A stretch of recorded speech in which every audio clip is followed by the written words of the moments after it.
জনতার বিজয় চাই কি? বাংলাদেশ চাই কি? দুনিয়ার মজদুর এক হও, লড়াই করো,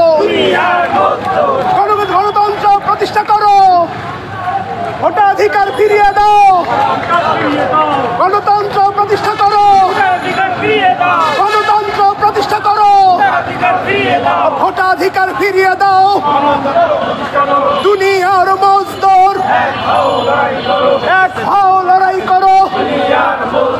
এরশাদ গেছে যেই পথে, হাসিনাও গেছে সেই পথে। গণতন্ত্রের সংগ্রাম